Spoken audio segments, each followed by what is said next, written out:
You are now entering the Rawrrzone.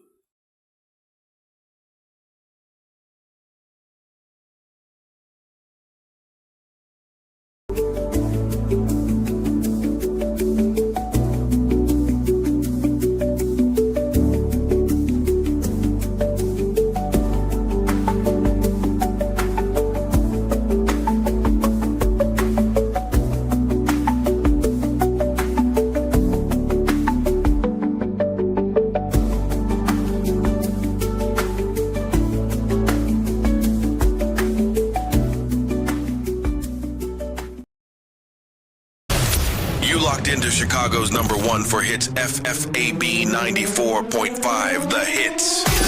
Let's get back to the mix.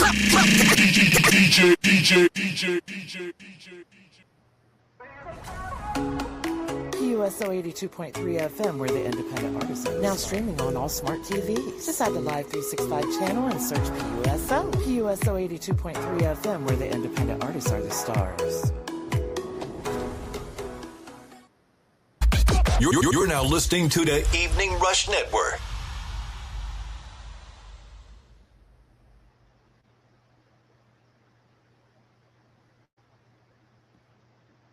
It's right around the corner, it's right around the bend. A future with no love and terror with no end. That's what they say to me today with a dirty fucking smile. But I pulled myself out of fear, been crawling for miles. Today I found back to that nemesis friend of mine. It kept me up awake at night, seemingly lost in time.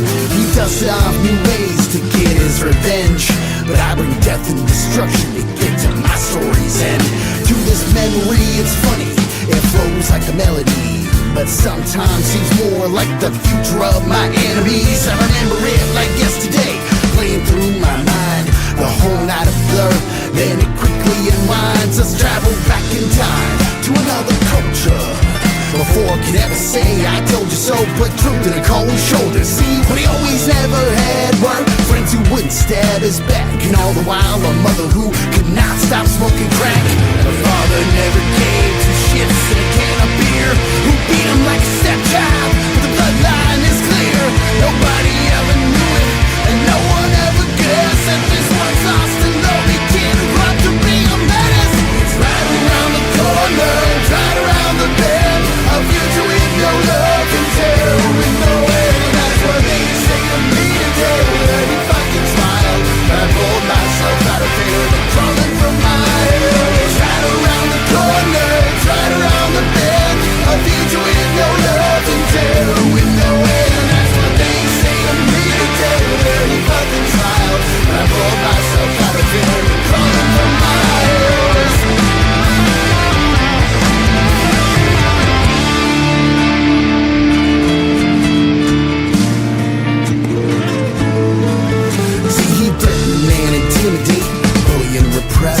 Everyone he ever thought could strive for success, and maybe had a better chance than he could ever have of getting off a lonely street to leave his deadbeat past. He couldn't chase the memory of 20 years of pain.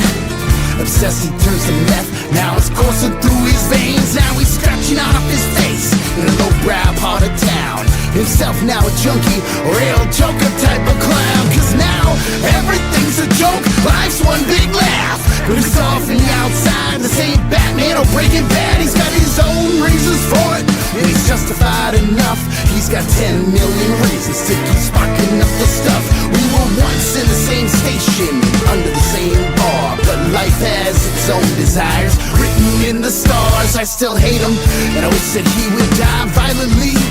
I'd hope he smoked too much and give up silently. Abandon his life so worthless cause he didn't rise above, even to self-pity or depression like a glove. And all the anger towards you was motivation to a man. You got the dude open, broke his windpipe with a wrench, stomped on his chest till his sternum met the floor, and by rage I screamed till I couldn't stop no more. I know he wished the same for me, so I never tried to rewind till I placed on my memory that nemesis friend of mine. It's right around the corner, it's right around the bend. A future with no love and terror with no end. That's what they say to me.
What's up, world? Your homegirl, Ivy, Katie, whatever you want to call me. Just talk to me nice because we are here and we are proud as our new sponsors for Rawrrzone Media and the Road to the Give Back is powered by Future Proof Music School.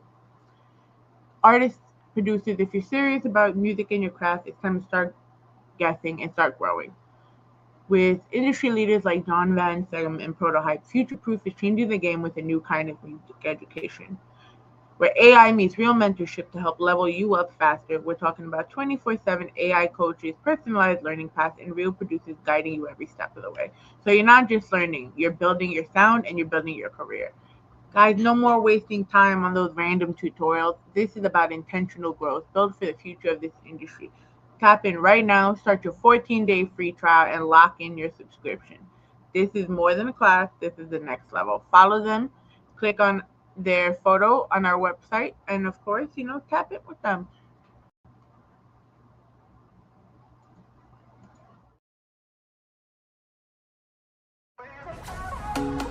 PUSO 82.3 FM, we're the independent artisan. Now streaming on all smart TVs. Decide the Live 365 channel and search PUSO. PUSO 82.3 FM, where the independent artists are the stars.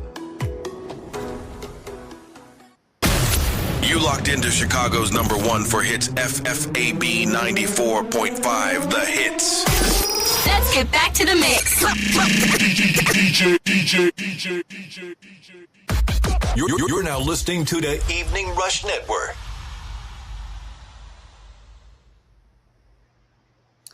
Man, I swear I've been saying I'm going to leave this and make it under 15 minutes, and that's always my goal. But that didn't happen because I started rocking out in the back like it was 2007 all over again. But, ta-da, it is I. Welcome to the Rawrrzone, everyone. It is your homegirl, Ivy, Katie, whatever you want to call me. Just talk to me nice. You could tap in everywhere with us on our YouTube at Rawrrzone NYC, and of course our website www.rawrzonegyc.com. We are live at our radio home of Booster 82.3 FM every Wednesday at 8 a.m. Eastern Standard Time. Fabulous 94.5 The Hits, Tuesdays 9 p.m. Eastern Standard Time, and of course the Evening Rush Radio Network Friday at 10 p.m. Eastern. And it's crazy, right? Because not only are we live tonight, we're live tomorrow with our new sponsors of Future Proof Music School. And then we're live Saturday for the Gorilla Talk podcast because we're doing the reactions to Backlash. And then we're just bringing it all back on Monday. So if you get sick of me, I'm sorry, man, but it is what it is. But let's run this how we normally do. We are powered by... There you go. We are powered by the PNSBC, the Phipps Neighborhood Spring Basketball Classic, bringing together top high school talent across New York City while promoting competition, education, and community growth. We can catch all the games at youtube.com/@PNSBC League, and we are down to our semifinals. Our recap of All-Star games will be coming out next week. Sorry for the delay, but we are down to our final four. This Saturday, May 9th, live on the PNSBC The League YouTube at the P&J Beacon. We have Game 1, Sotomayor Jaguars versus Metro Motion at 12 p.m. And then, of course, we got the rematch from Game 1 of the season, WPC Wolfpack versus Wings Beacon Elite. You guys know I am so biased to Wings Beacon Elite because that is my home site, that is my team. My boys, you got this. Do not let them make you a bitch. Please, you take this home. Remember, once again, watch live, youtube.com/@PNSBC League. And yeah, tap in. Shout out to Coach Dre and Lakima for putting this all together. We also powered by our sponsors of Future Proof Music School. I bet y'all tired of me, but it's okay. Where your sound meets real industry mentorship, built by top producers like Prototype. Future Proof is flipping the script on music education with personalized learning, expert mentors, and 24/7 AI music coach that helps you finish tracks faster and smarter.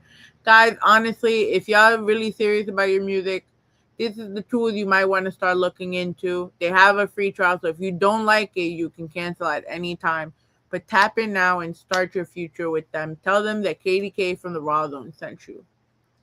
And of course, our last announcement before I introduce our illustrious guest that made me happy reliving my childhood. But our road to the give back is going down on Saturday, May 30th, 2026 at Single Hall in Sunnyside, Queens, hosted by myself and the Titan of Rap himself, with DJ Ace of Spades making his returns on the 1 and 2.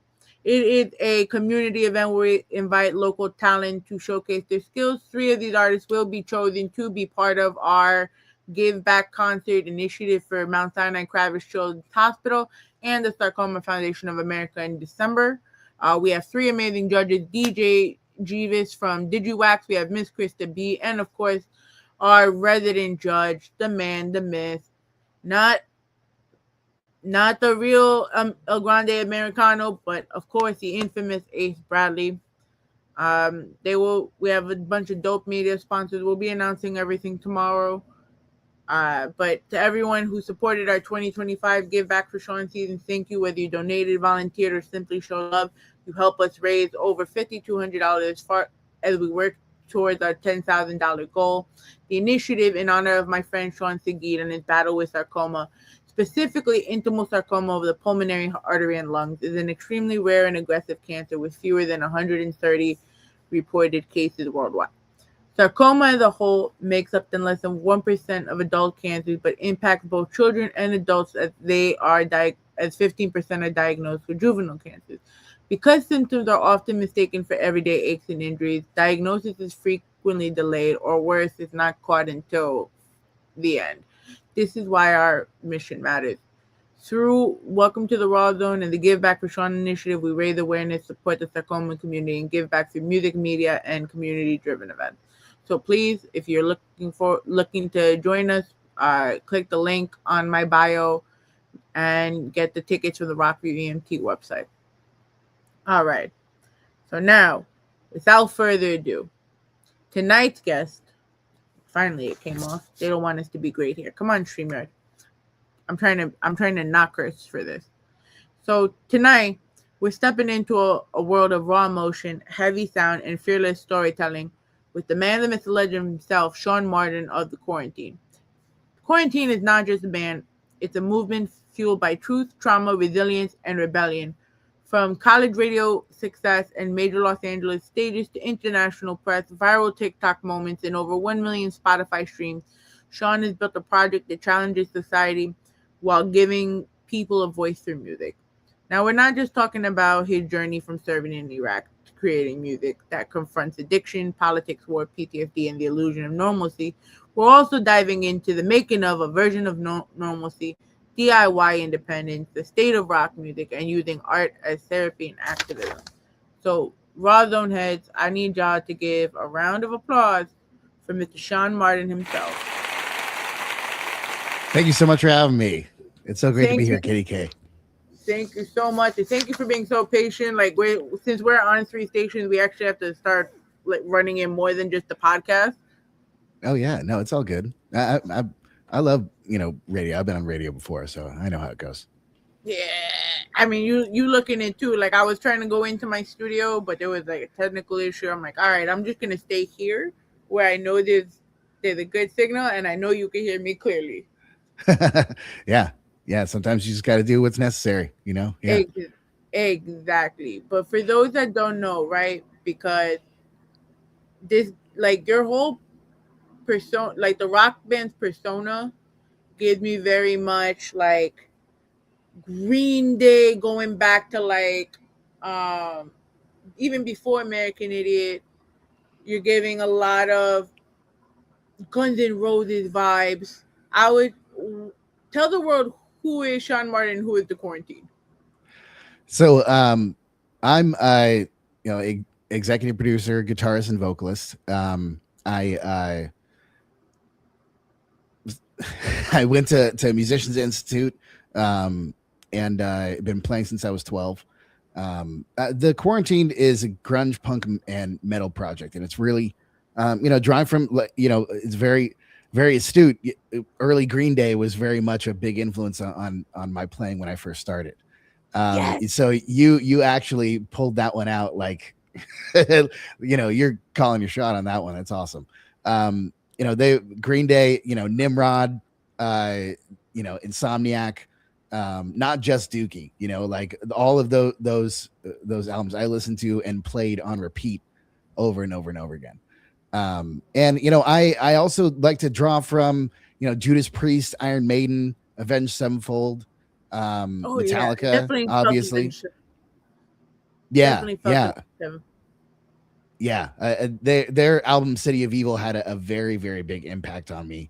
Especially especially when it came out, I was in Iraq, and I got a copy of it, I think, when I went on leave, and like saw, got a CD of it so I could take it back and play it on my computer back in Iraq. And I wore that thing out. It describes so well the experience of what I saw as the war from all the perspectives, from the perspective of the soldier fighting, from the perspective of the civilian trying to survive it, to the the people who are fighting against the occupation and what their perspective is, the insurgency. I mean, they really did an amazing work with capturing all the perspectives, and that was something that I definitely tried to emulate in Aversion to Normalcy. I tried to represent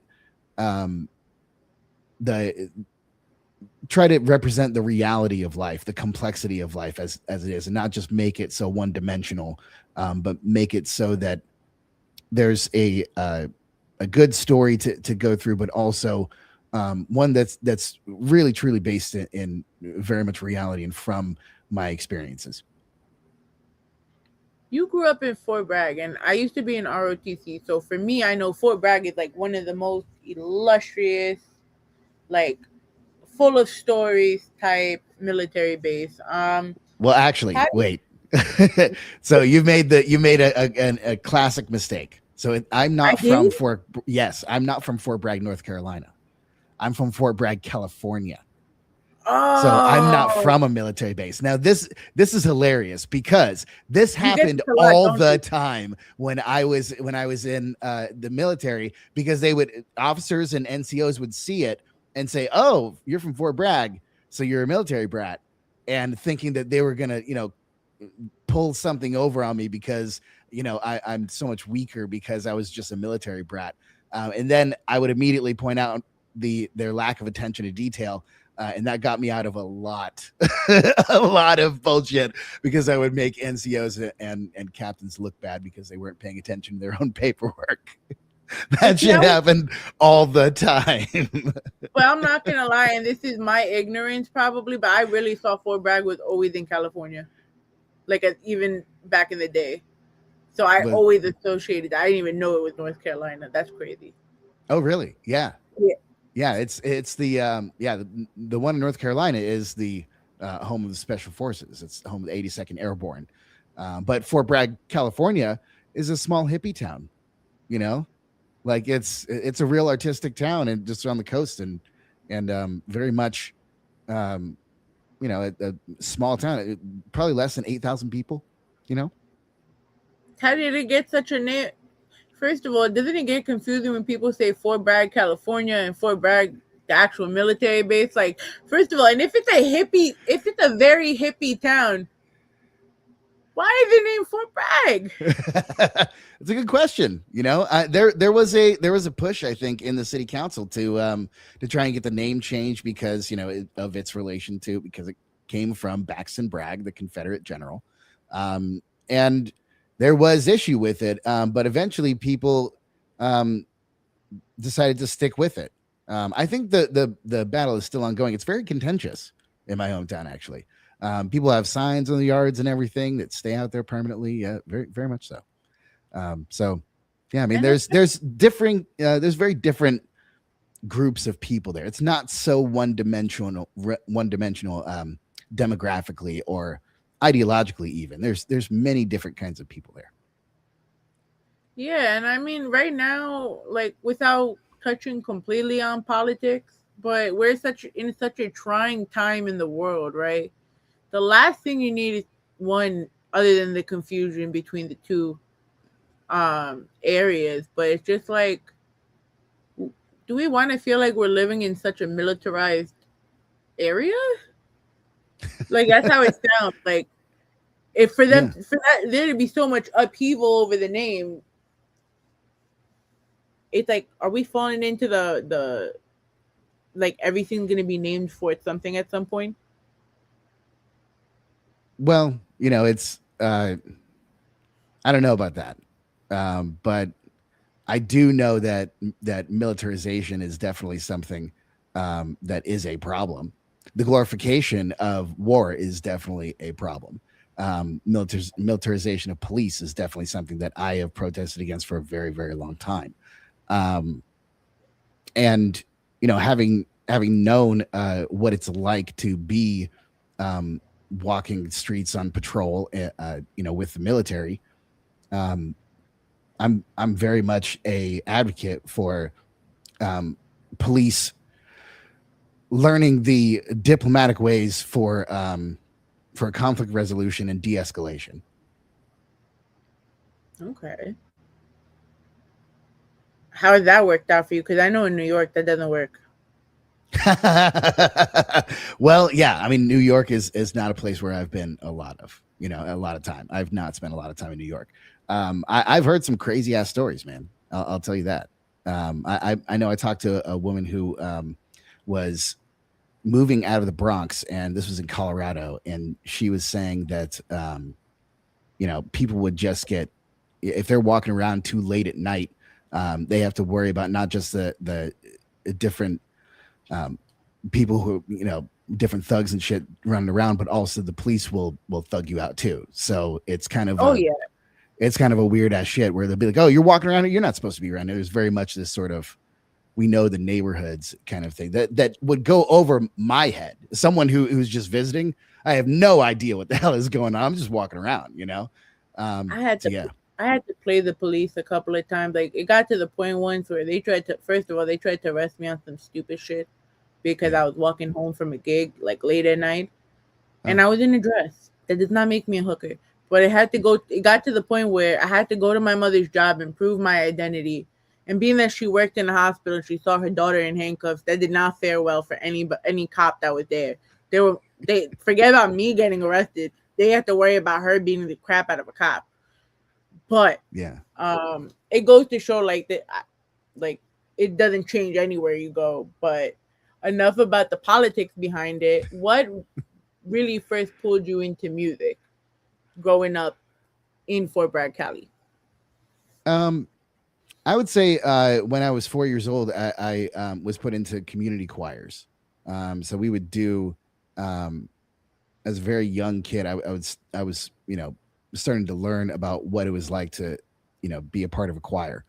And when I was 12 is when I first picked up the guitar. And 7, I got some really great vocal training because I was in an opera. So by the time I was 12, I was very much working on and decided that I'm playing guitar in order to, make it an accompaniment for the singing. So once I put those together, I felt like I had a language, a new language that I could, use to communicate much deeper than just speaking or just acting. And it was also very much, the expression of it,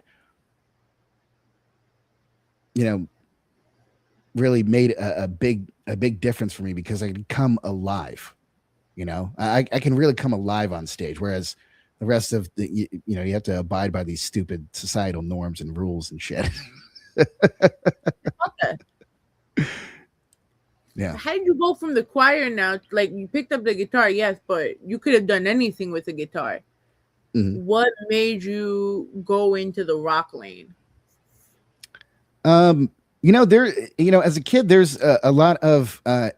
There's a lot of angst. There's a lot of heartbreak. There's a lot of the need for aggression. There's a lot of the need for the expression of that in a safe way. You're very much aware that you want to try to make. See, the idea that stuck with me was that punk is not just about destruction. it's about making the world a better place, even if that means putting the middle finger in somebody's face because you found that they deserve it. And that very much, that aspect was exactly the kind of thing that I was looking for, because, you know, around 12 years old, I was starting to question my religion. I wasn't getting along with my parents. I was getting in fights all the time, in high school, in middle school. And, you know, when I wasn't, then I was, you know, trying to, you know, doing sports and working jobs and staying really, really busy. But there was still this, you know, an aspect of not really being able to connect with the world. And music was the thing that bridged that gap more so than a lot of other things that were available to me. I love that. That's how I felt, because I'm a photographer by trade, and then all of this, like the podcast, the radio, was completely an accident. Yeah. But that's how I felt like with cameras. I picked them up. Like I had all those disposable cameras, and I was taking pictures of everything, to the point where up until this day, they're still saying, keep that camera out of my fucking face. Whenever they see me, it's so bad. Yeah. But I could understand that too, music. Like I feel like, and maybe just maybe I know for me, maybe it was more of a, like, music always had their own ways of healing, especially when you found the right song. Oh, the right song could do so much for you. What were you listening to like those days? Oh, those days. In my teens, I was Metallica, the Black Album, and Ride the Lightning, and Master of Puppets were on rotation. Jimi Hendrix. I listened to a lot of Jimi Hendrix, namely his first Are You Experienced album. I played that all the time. I discovered Muse, and that really helped with girl problems. Like that, like Muse, Absolution.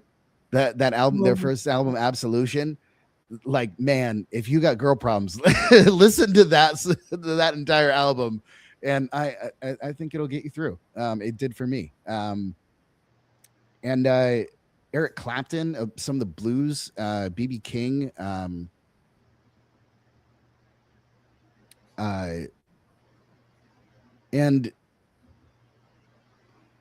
you know, there was some Pennywise, you know, like very much the hardcore Pennywise, Operation Ivy. You know, I was definitely I liked the swing revival that was going on in the 90s. So I love the Cherry Poppin' Daddies. I think they're the ones who win best album of that swing revival era. Nice. You studied at the Musicians Institute in Hollywood. What lessons from that era still carry with you today? Oh, a lot. I mean, not just the techniques and the practice, the way to approach practicing, but also the way to organize your life as a musician, and also the songwriting, different techniques, all the different forms, to learn how to use those forms in real time was the next level, you know, to be able to make up songs on the spot using song forms. And so you've already decided on what the song form is, and then you fill in the music and improvise through it. That was like, those kinds of things were it was more than just learning scales. It was learning how to make music a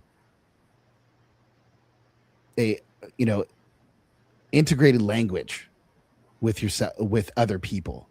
And when you're at MI, we've got students from all over the place. Like, they're coming in from China and Japan, the what is it? The Norwegian, Sweden, Finland, Europe, Some even from Africa, South America. Like they're truly coming in from all over the world.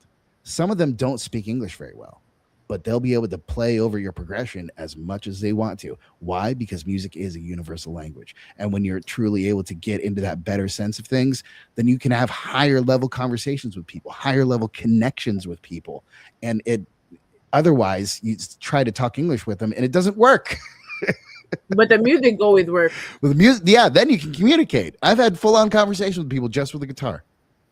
And then we were able to translate it and we'll be like, yeah, that's what we were talking about.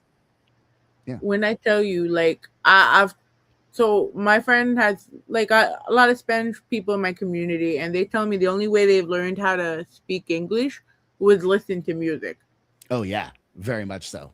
Very much so. Listening to music really helps you get the language under your tongue, so to speak, because especially from Japanese, the language doesn't really do the R's very well. They don't really do the L's very well either. So you listen to music and you start to emulate those things. It's much easier to emulate it than to try to generate a sound you don't know how to make. Like most Americans can't do the rolled R's. They can't do it. You try to do any of the glottal kind of stops that go with the G and sort of language from Japanese or Mandarin or any of that. Americans can't do it. We're totally lost. So that's like at least 3 or 4 different sounds in their language that we can't say at all. So it goes around and around. But music, you can really get to know people through that, and all of those little obstacles just disappear. What originally inspired the formation of the Quarantined? It was born from I was playing as a side man, just a guitarist for a lot of different bands, and all of them imploded for some reason or another. Usually just bad decision making, and I decided that after 3 or 4 went down in like a matter of a couple of months, I was like, I need to make something stable. So I might as well do it and establish myself. And from there, I made the decision that I wanted to dive into what was really going on with me, and have music that reflected my reality. So in that way, then I also needed to face my reality, face who I was and who I am.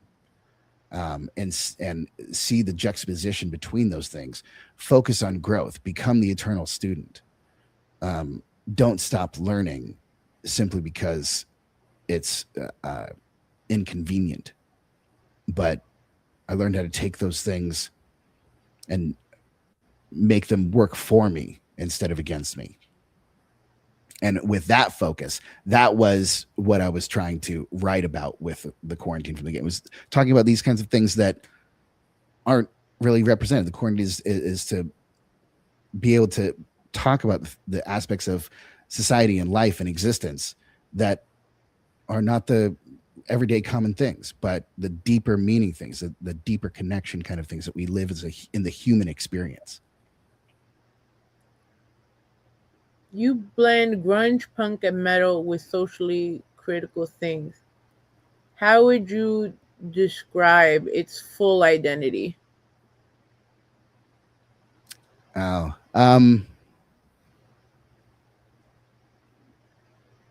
well, I feel like if we include the sort of unplugged version of grunge, it covers everything that I'd really want to be able to. I mean, that's a huge palette to take from, everything in grunge and everything in punk and everything in metal. That's a whole lot of palettes to use for your colors. So for me, that's enough. Do you feel the modern music avoids uncomfortable conversations, especially in our field? Yeah, I believe that music itself is meant to be a escape. And so because of that, it's not a bad thing. We all need that, and in different forms. That, listening to the City of Evil album is to me what listening to Margaritaville from Jimmy Buffett is to them. That escape is just as important. We're still doing the exact same thing, just with different mediums.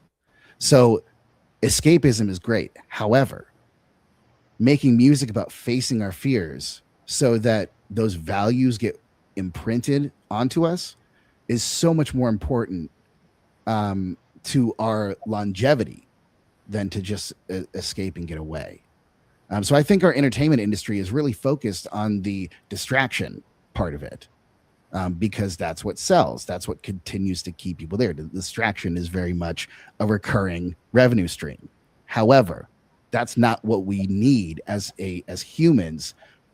We need good examples so that when we're in a tight spot mentally, music can be the thing that helps inspire us to remember our better nature, to give our worst nature the example to disillusion itself, to dissolve itself. I mean, and so that it can make way for the better nature of ourselves. Music that entire battle can happen in a song. You listen to 5 minutes alone instead of going over to somebody's house and punching their fucking lights out. And a good rock song, listen, is a good 7 minutes, and I love it. Right. Yeah, exactly. Yeah. So if you're using rock for that, it's very much a thing that becomes a way to deal with problems and not just escape them. So I wanted to make music that was in that vein, not in the distraction, but in the facing up to what we are and who we are, looking at society from a macro level. So speaking of how, since you already touched about how society is based on the distractions right now, right? How has the reaction been towards the difficult topics you put? So the war, the trauma, addiction, and then politics, because that's always a strong thing. And then how were you able to debunk whatever misconceptions they gave you? Well, I let people wallow in their delusion. I've learned not to go in and wade into their pool and get all in the mucky muck when they didn't use logic, reason, evidence to get themselves in there. I don't waste my time with that. I let them be crazy. However, the people that are actually wanting to look at society realistically, or see the things that I see and feel the things that I feel, then it very much resonates with them, and it very much they can see what I'm talking about. Even if, like, the best part about my music is that it represents a perspective, not one that's made to be biased or to convince you of anything. It's there as a narrator to lay out the situation, like the opening part of a Shakespeare play. The narrator of Romeo and Juliet is not a character, but he's describing what's about to happen. Yeah. And that's kind of the perspective that I wanted to take with these songs. It's not one to try and convince you, please. No, it's look at this, think, be critical of your world, be critical of your own thinking, be critical of the ways in which you do things so that you can find a better way.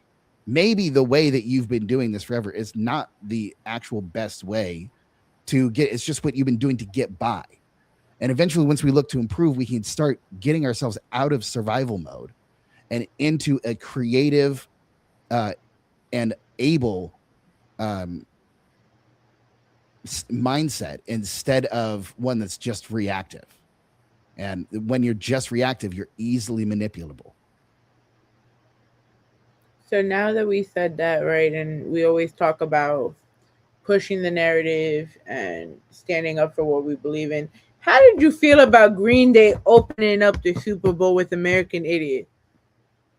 Oh, I wish they would have gone even further. I love that. It was a fantastic performance. Yeah. I was the only person in a whole Spanish club watching the game, and I was here jamming out to American Idiot and was so happy because I never thought I would see that in my entire 34 years of life. Oh yeah, me neither. Yeah, I mean, for them to be playing the Super Bowl, I mean, they truly transcended um, what the expectations were from them, especially after Warning. You know, I remember being really, really bummed, thinking there might not be any more Green Day after this. And then once American Idiot came out, and it just blew me away, and I was like, oh God, I'm so thankful that they did this.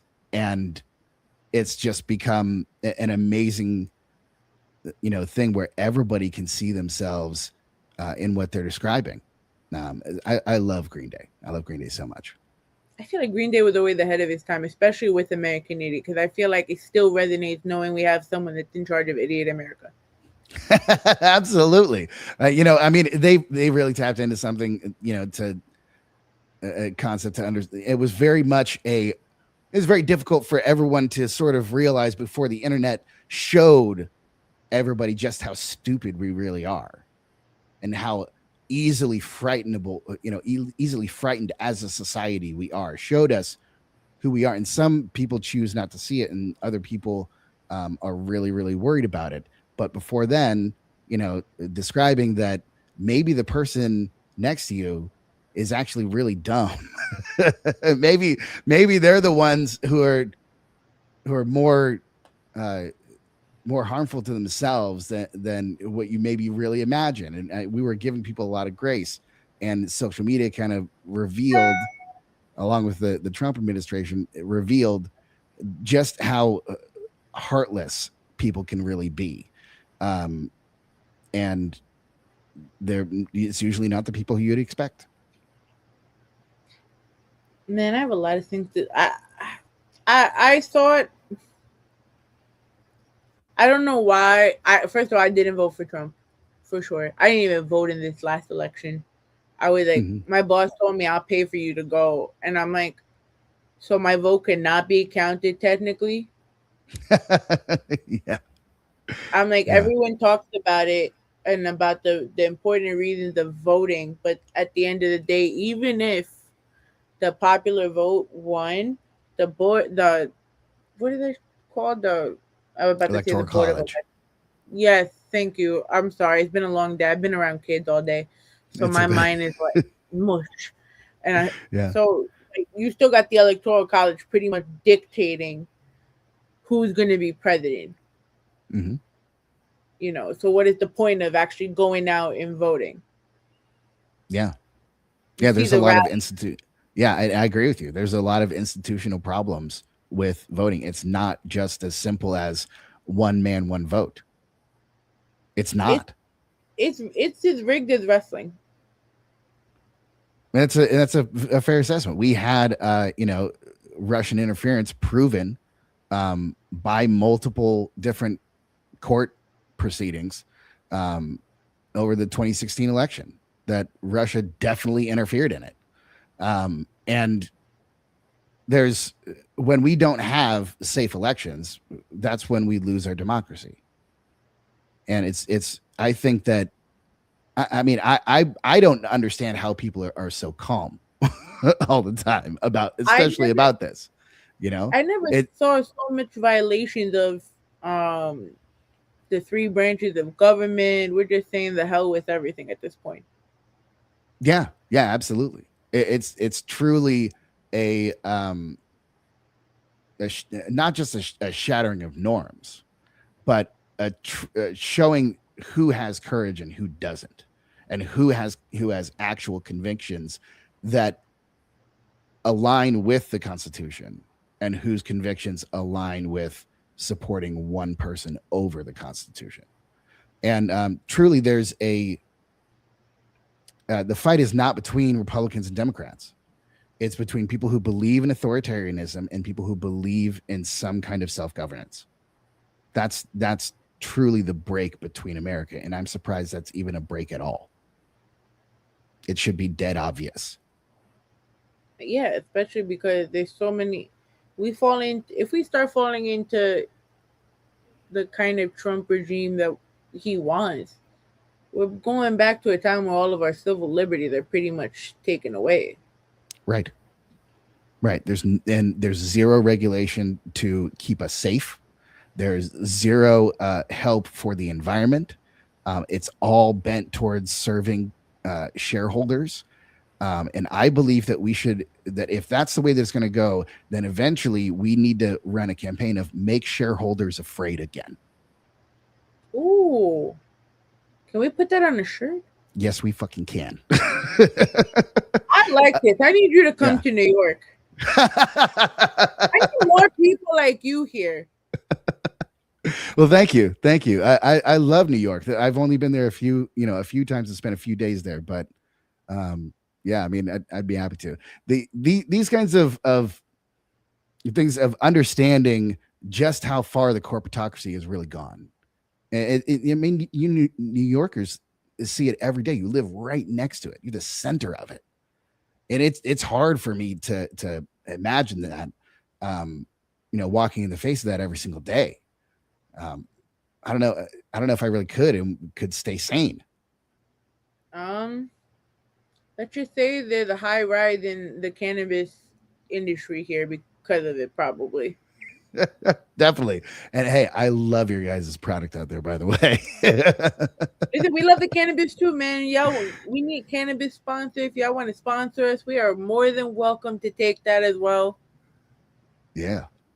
But you did get to serve the military. And I would say I'm so sorry, being that the state of the military is such ass right now. But how did your experience in Iraq change your perspective on life and creativity?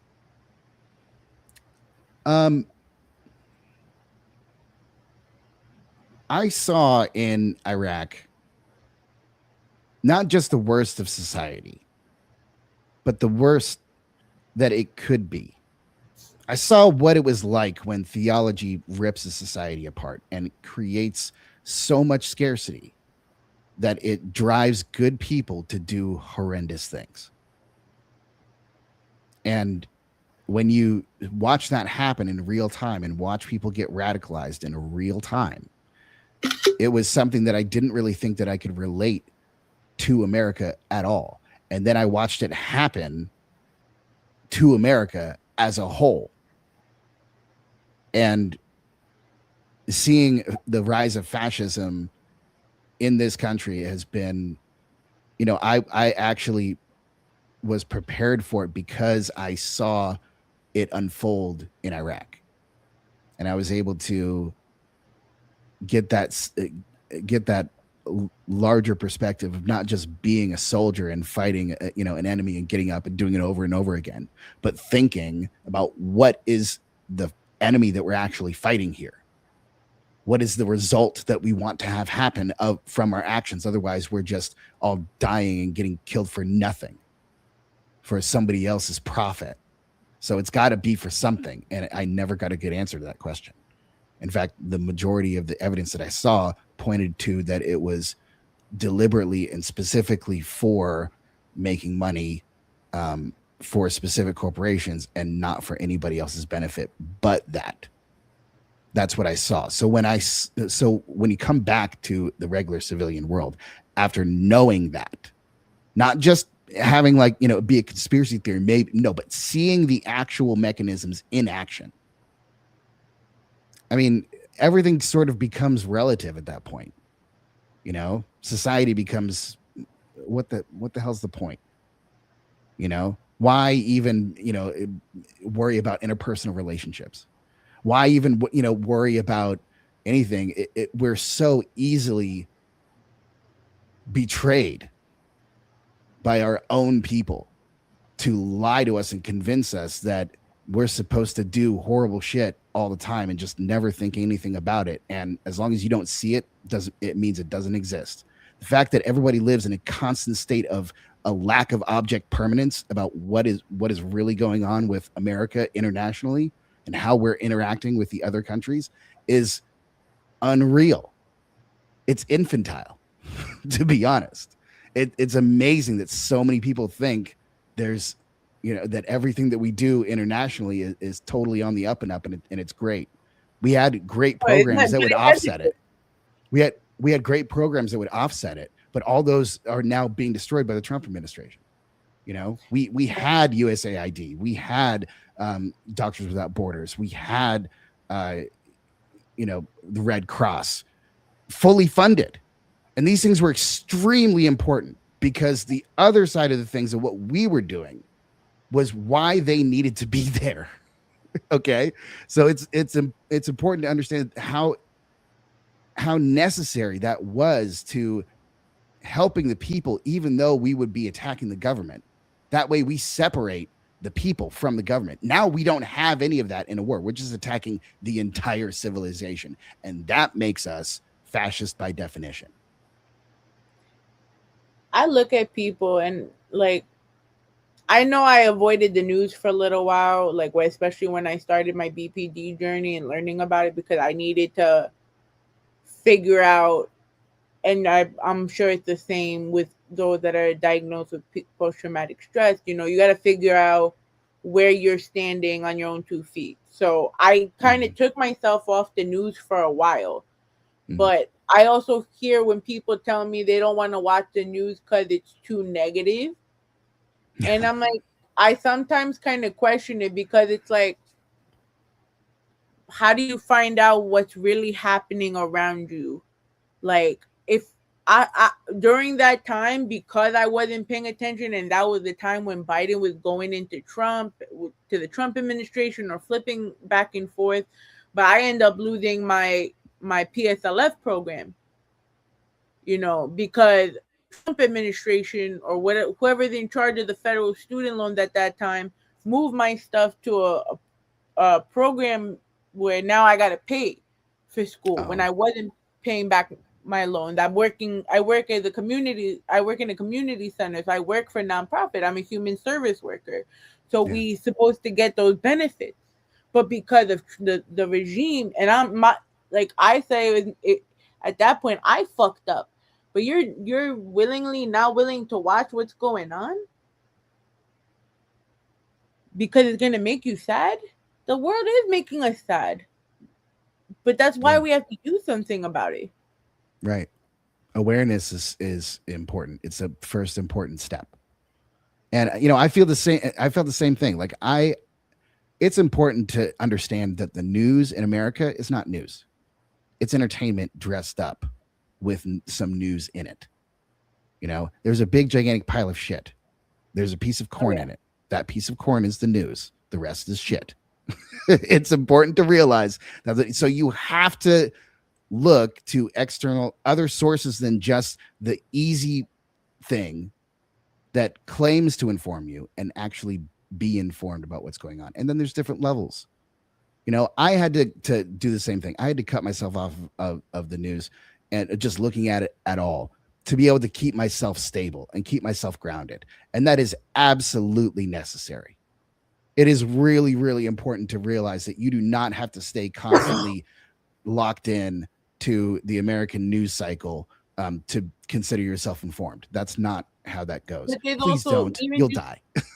No, of course, but even just going on a website with that, BBC, for an example, I'm just throwing shit out there.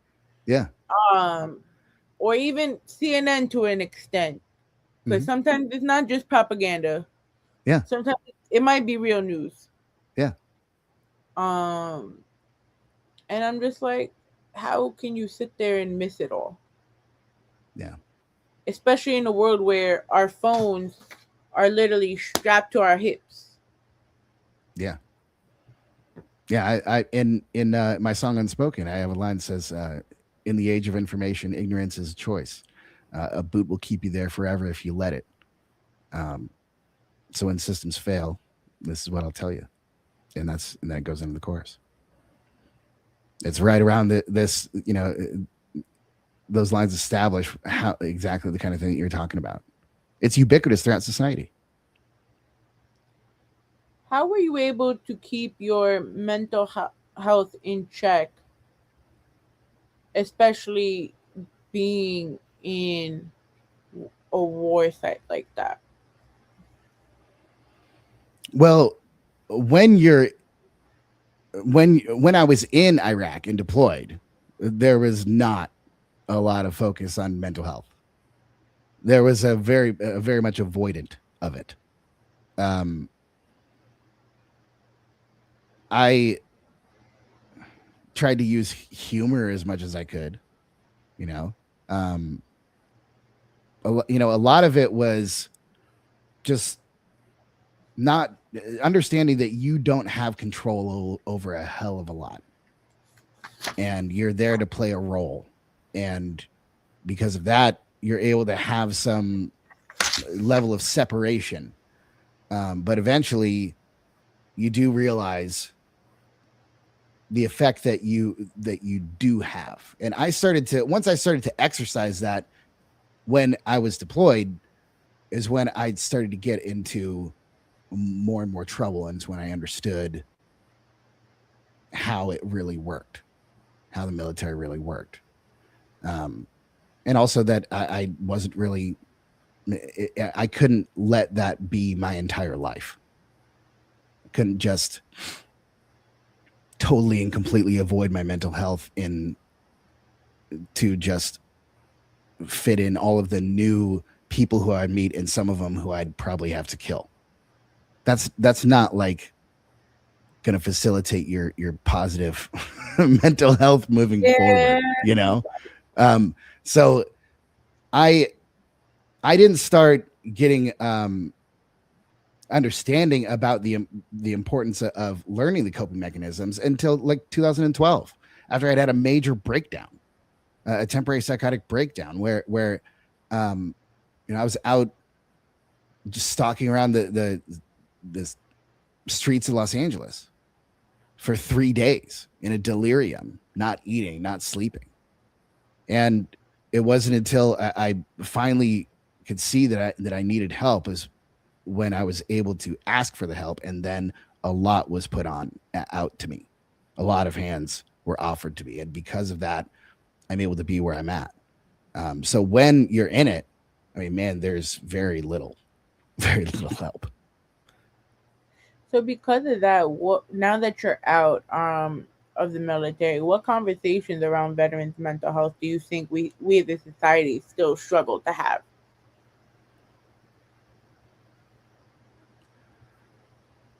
That's a good question.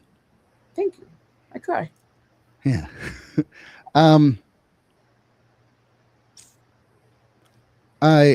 In the veteran community, between veterans,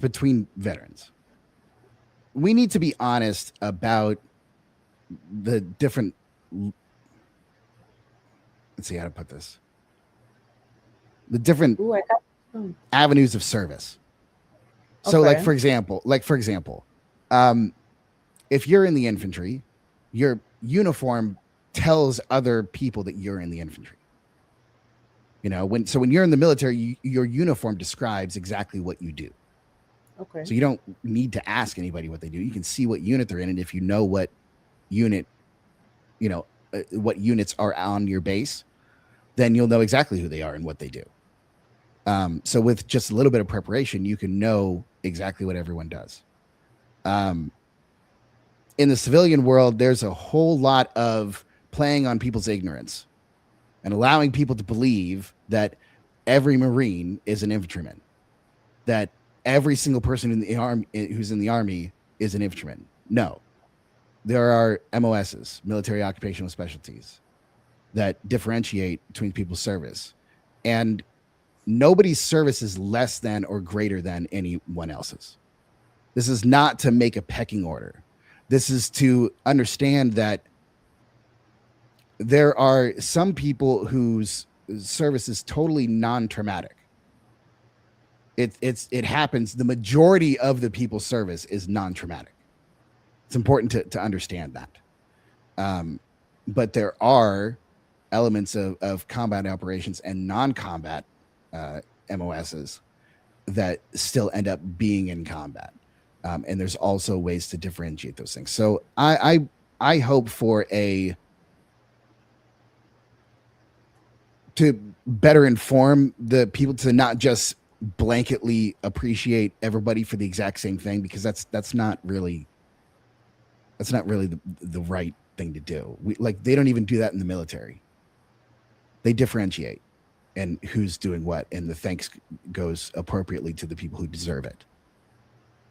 So, it's kind of a weird way. I'm not really sure exactly how to go about doing that, but I do know that too many civilians are getting tricked by people, thinking that they're some, it's the most common thing for stolen valor.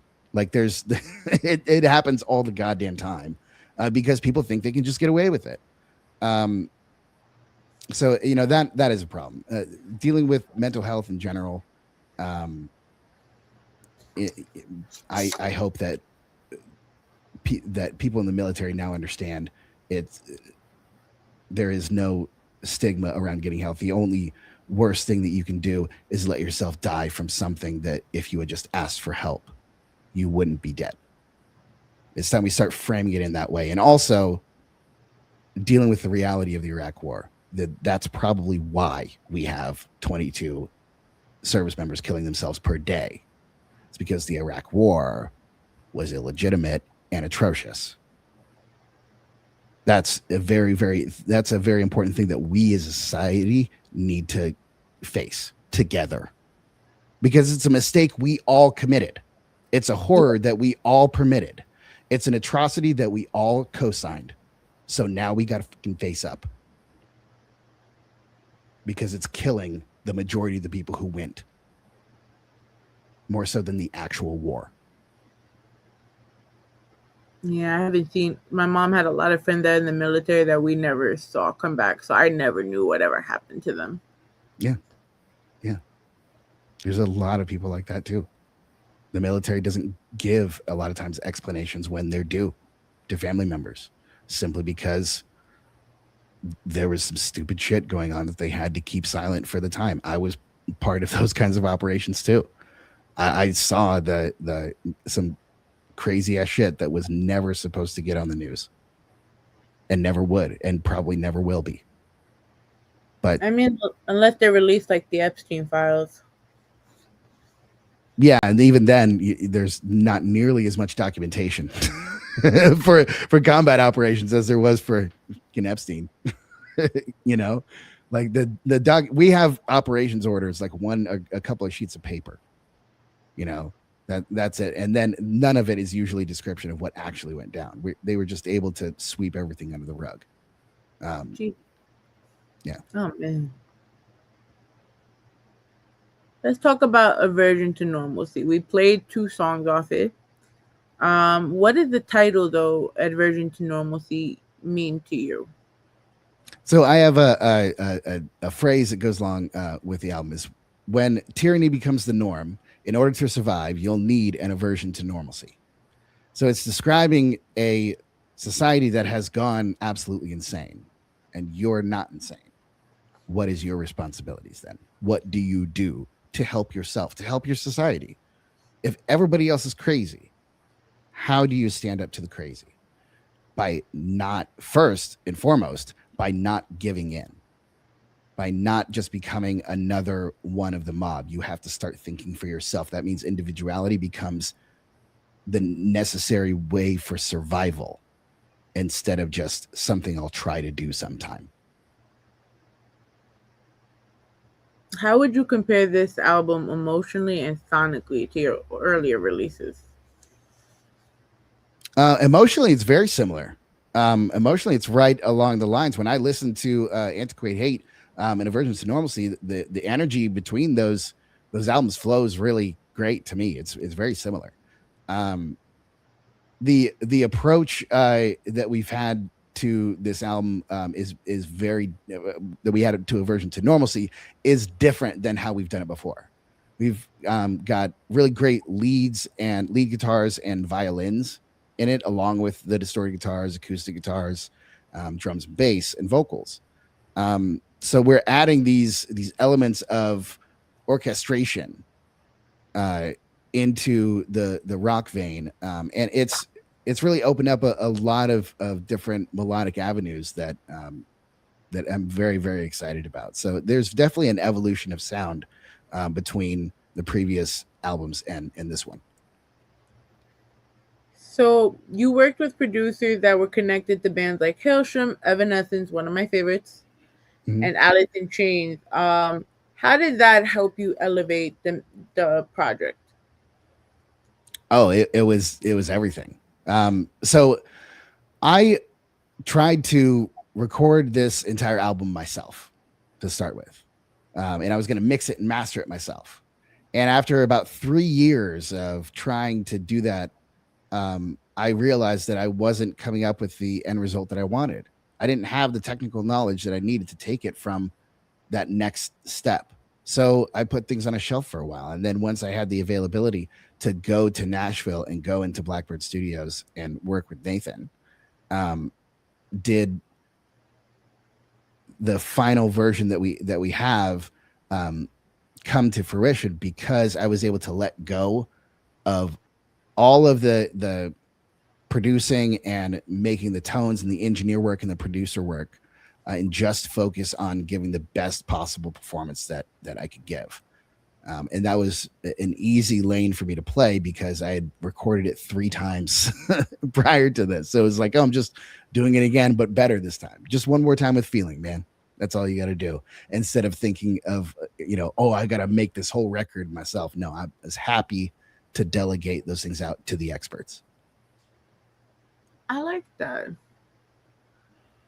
What track was the hardest emotionally to create, and which song represents who you are mentally and artistically right now? That's a good question. Thank you.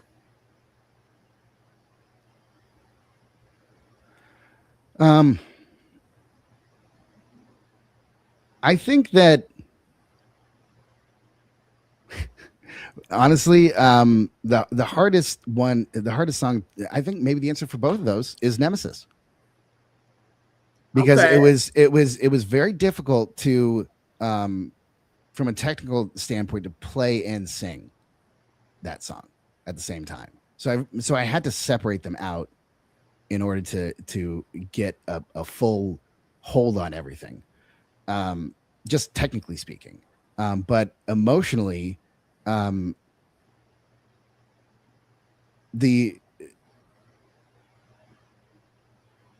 really had to tap into. I had to tap into a lot of aggression and not let that overtake me. Not let that overtake the performance, but realize that you have to go between aggression and softness. Retain the dynamic instead of just always revving at 1,000.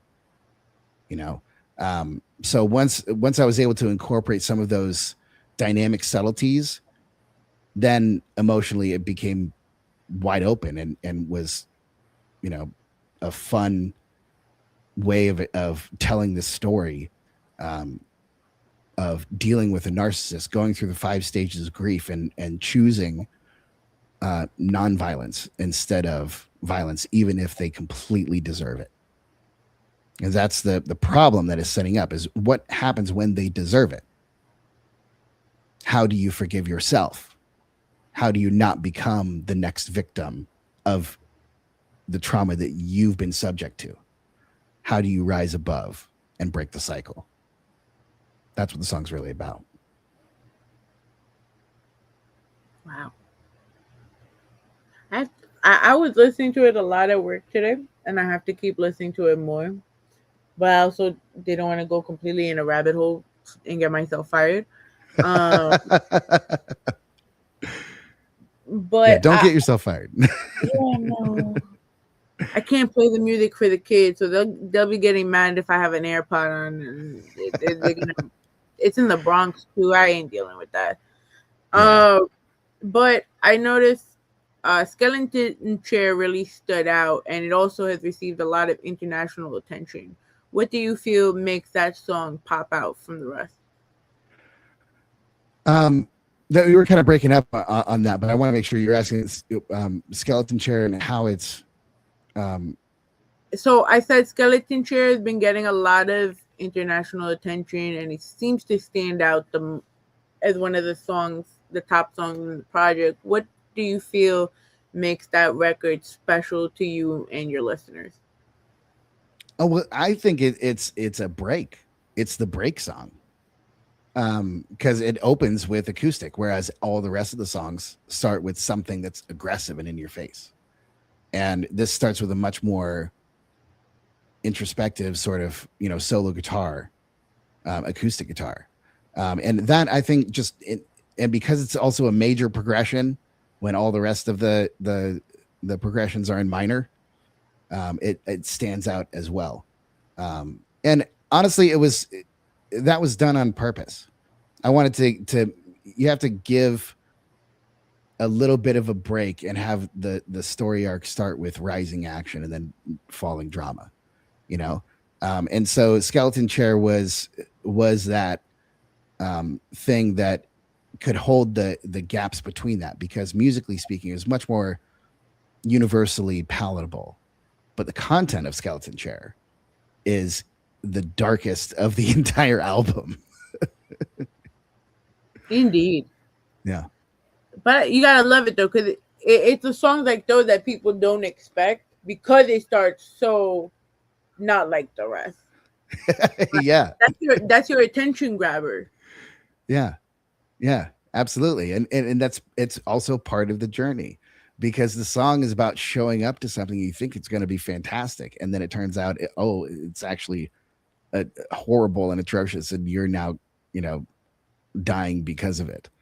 Oh, you mean adulthood? Got you. Yeah.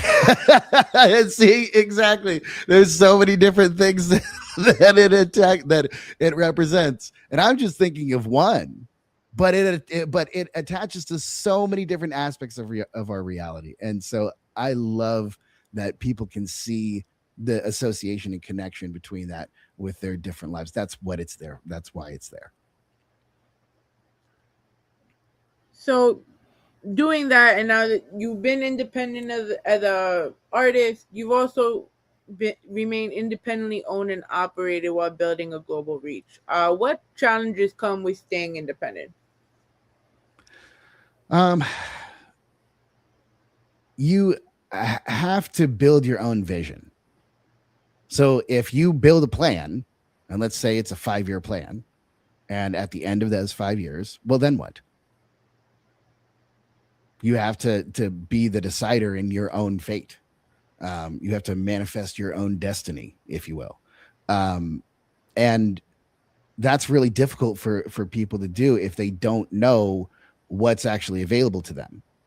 If they can't see further than just, I need to play this show locally because then my friends will come and then people will see me and then that'll be the exposure that I need. No, you're thinking too small already. You have to start thinking in bigger terms for a longer success. And so there's also the problem of the independent music industry is not very regulated at all. I would say that there's about 50% of the people who are involved in the regular music industry offering services. 50% of them are actively or are completely willing to rip you off entirely. And they have zero remorse about it. I think that there needs to be some accountability in there. And I think that there needs to be some active regulation so that, because artists are extremely vulnerable as consumers. They're not objective consumers, normally speaking. We need to have a lawyer with us to tell us exactly the things that we need, because we'll believe that it will help us, but it won't actually in the long term. And to know that, you would either have to experience it and then make the mistake and then recover from that mistake and do it differently, or get the information ahead of time and choose wisely. Not everybody has either of those options. We can't expect that either of those options are going to be available to anybody going through the independent music industry. Like, it's just some dude who didn't go to music school is, supposed to conquer the algorithms just on their own. The hell? You need a team. You need to have a team that works for you and with you to help you generate revenue with your art. And when you start thinking of it like that, instead of I just need to play this thing and then they'll know. No, that's what busking is for. You know, you do that feeling to connect with people in busking or in playing shows or what have you, and doing live streams or whatever. But you also need to focus on the business aspect side of things, because you can't just let it go whatever. You got to have a plan. You got to build a business plan. You got to think like a business person as well as a musician, and still maintain your creativity through all of the drag you down bullshit that is the business side of things. You have to be able to go to both, and also not keep your heart well sealed off. You have to be willing to scrutinize people in your business way more so than in your personal life, but your personal life as well needs to be very well organized. Don't just rely on people just because you know them or you think you know them. Money changes people. Money changes people. It's very, very important. So you wrote a blog series called Music in the Digital Era years ago, right? How has the digital era changed the way artists build careers, and what from that blog series do you feel came true? I'll start with what I think from the blog came true.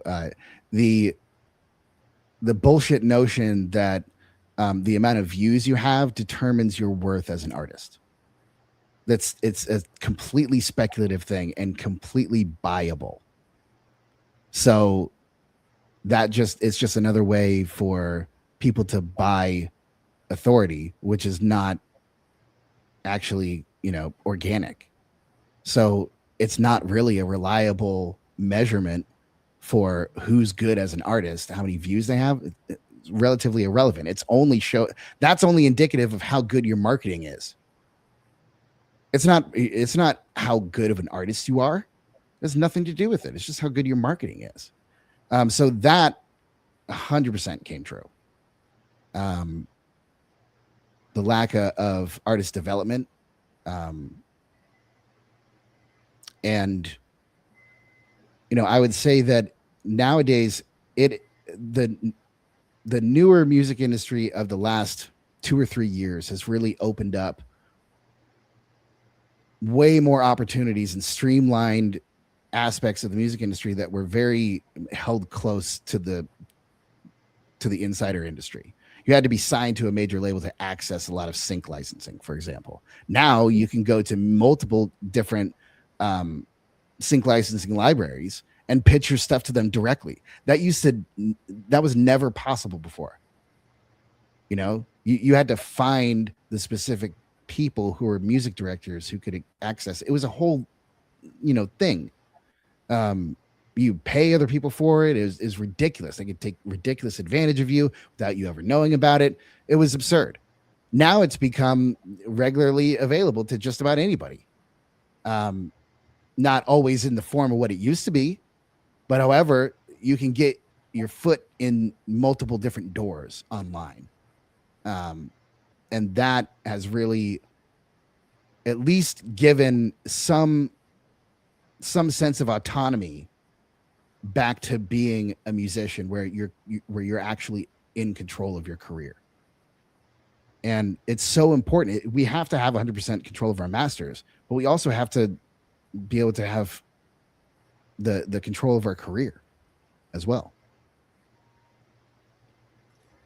What advice would you give to young artists that are chasing virality versus building the long-term impact in music? Going viral doesn't actually earn you anything.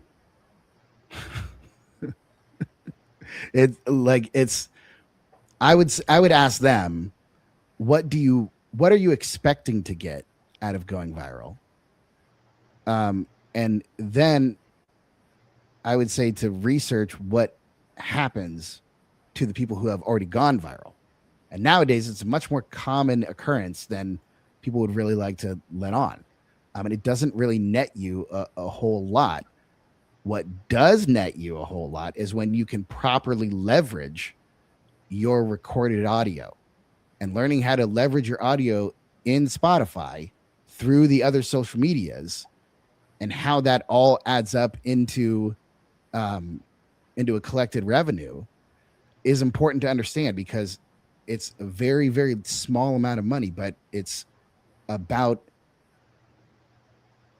more about having those numbers, because that's what the industry wants you to have for some kind of establishment of authority. It's kind of, what's the word? Speculative. Yeah, it absolutely is. But you have to kind of play that game right now. I expect it to change. So if you focus entirely on creating the best content that you can, and then figuring out how to relate that to people, you're going to end up always ahead of the wave, not screwed by the break of it. Okay. So I really feel like you are the epitome of getting raw. Well, because we've been celebrating our 9-year anniversary all of April, but we're just keeping the party going because why not? Yeah. But what does getting raw mean to you? I would say having a fierceness, a determination, and a defiance. Yeah. Fight the power. Yeah. Because, it's not just courage, but those are the things that make up courage, is defiance. A defiance against all of the forces that are telling you you can't. Not you shouldn't, that you can't. They're actively trying to stop you. Resilience is how you get through that. A reliance on yourself, and constantly learning to make sure that you have the steelman version of whatever you're going after, the best possible version. Then it's a hell of a lot easier to get through. But that comes from discipline, determination, and resilience. And that's what creates the courage to stand up to powers that need to be stood up to. I love this. Thank you. Yes, I have notes. What do you want the quarantine's legacy to ultimately represent? I would say a musical act that represented the change in the music industry bent towards critical thinking and artistry versus viral moments. It'll give people an example of how to connect to the older way of making album, art that's, has a long through line. So the album has a concept albums. Mm-hmm. You can tell stories, and it doesn't need to just be the Willie Nelson version. You can get a lot deeper than just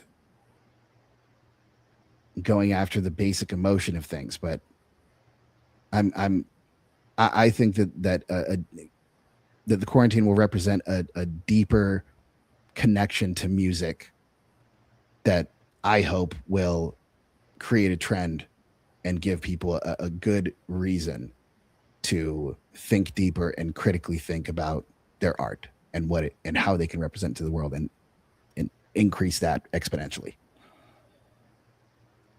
What's next creatively after Aversion to Normalcy? What's next? Yeah. So after this, we have 2 new singles. We have another version of Unspoken. Yeah. And we'll have Instagram Hell, a new version of Instagram Hell. And it's really, really good. And we will be looking into doing a mini documentary on my experience in the military and in the music industry. We're going to be looking into doing lots of short form performance content, and doing a West Coast tour as well. So we've got a lot of really cool things on the horizon, because this is just the beginning. This is the, I mean, honestly, we were relatively unprepared for how big the reaction we got from the album. And now we have to respond and upscale. And so that's going to, bring a whole new version and iteration of things. And the next group of guys that I get together with to start playing might create a whole, other vision that still goes along with the principles of the band, but it could take us into a new era. Who knows? Well, yeah, the project did surpass 40 million TikTok views and over 1 million Spotify streams. I would say that's a pretty big fucking deal. Yeah. Yeah. And honestly, those TikTok numbers are probably higher now, because a lot of the videos that we got on the influencer, who were posting along the posting the song, are getting more and more views continuously. So it may be even higher than that now. The reach is crazy that it's going. We're trying to refine it and hold on to it as much as we can, and use it as much as we can. We're still learning. We're still learning. I am so happy you got to be on with us today. I literally, so it's very rare I get any alternative acts. I get any grunge. I am a total, I love all types of music, don't get me wrong, but it was always the Green Days, My Chemical Romance, Fall Out Boy, Evanescence were really always stayed close to my heart. So the fact that now, the last time I had a band on was 3 seasons ago. Wow. It's there's not many creatives like you that are actually looking for it, which is sad, because I feel like the genre alone needs more elevation as is. Yeah. Especially pop culture is mostly now hip hop, R&B, and in Spanish, at least a good majority, but they're missing out on the grunges, the rocks, all of that. Very much so. I very much agree with that. And I think that the place that rock needs to have, in that current environment where it can be uniquely itself, is in its defiance. It's in its, because everybody, hip hop doesn't, there are parts of hip hop that represents, taking on authority, but there's a lot of parts of hip hop that are based around the, bullshit. Bullshit and what's the word? Escapism that we were talking about before. Yeah. But I do know that punk rock and hip hop have the exact same motive, and that's standing up to power and giving people a voice when they don't feel like they have one. And that is something that rock uniquely has always championed. Oh, yeah. So we just need to have someone who's brave enough to use it in that way. And when it fills that need and you can do it efficiently, eventually rock will have its place in society. And I hope to establish that. I'll be that if that's my place to go and do that, I will do that. Yeah, can you do that and then come to New York? So I can be, Fuck yeah. Kid? Fuck yeah, we absolutely will do that. We'll make a little bastion in NYC. Hell yeah. I'm like that little white girl in a bunch of hip hop heads with my choker and everything. They're like, why do you look so emo? I'm like, let me live. This is me. Whether you like it or not. Let me live. Yeah, absolutely. Yeah. No one knows in my house if you're gonna either get some type of Evanescence playing or some type of Wu-Tang in my house. It's crazy. Yeah. But it's so sad because a lot of the elements of hip hop, from what I understand, like a lot of the original hip hop sounds did come from rock and roll. Oh yeah. Yeah, absolutely. All the samples and stuff. I mean, the rock had the best samples to draw from because they were so cleanly recorded. So back in the day when they're like they have to rip samples off of records, you damn right they're going to use rock records because they were the best of the era. All those funk and R&B records, some of the best recorded albums ever. So hell yeah, they're going to sample those. And it's recently when the Apple loops and Logic loops and everything made it so easy. Of course, it gives people the easy way out, then they're going to take it. I'm still a sucker for a good, clean guitar recording. Oh yeah, yeah, absolutely. And I don't think that need will ever really go away because even if you get lost and totally forget it, eventually the authenticity that comes through playing an instrument reaches people, especially when it's been gone for way too long. I feel that. And that's the perfect way that we're going to give you this applause. Thank you. Once again, my love, thank you so much for being here with us. Thank you for telling us your story. Thank you for being an advocate. May is Mental Health Awareness Month. You're actively not only talking about it through your music, but you're advocating for help for veterans, which is so amazing. And I do hope you get far with that. Tell everyone where they can find you, and if they want to come, if they're in because you're still in California, where can they catch some of the West Coast tour? I'm actually in Nashville right now. But so you can find us on thequarantined.com. This TheQuarantined. You can find us on all social medias, all of the major streaming platforms, Apple Music, Spotify, Deezer, all the different ones. Just search for The Quarantined. You can find us at Bandcamp, thequarantined.bandcamp.com. You can buy all of our albums there. And there is a large discography that is not available anywhere else but on Bandcamp. And we'll have a new merch store coming very soon. It's in its first iteration now. I'm still waiting for the first order to come through. It'll be mainly t-shirts. So keep an eye out for that, and go and support that, please. And it'll be a very good way to help us get to the next level. So, guys, thank you so much for tuning in to Welcome to the Rawrrzone. Remember, we are powered by the PNSBC and Future Proof Music School. You could catch us on our website, of course, www.rawrzoneny.com, or YouTube at @rawrzonenyc, everywhere @rawrzonenyc. Catch us tomorrow with Future Proof Music School. Catch us Saturday doing the Gorilla Talk podcast for reactions to Backlash, even though I was hoping for that day off, but the boy said, let's just do it. I'm like, okay. And then Monday we got Alonzo Phillips, as we are on the road to the give back. He is talking about his sarcoma journey.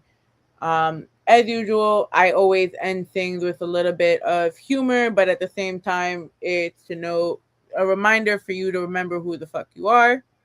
I've got one more thing to say, and it'll only take me a second. I've got 2 words that I want you all to remember. They're very important. And if I leave you with anything, I'm going to leave you with these 2 words.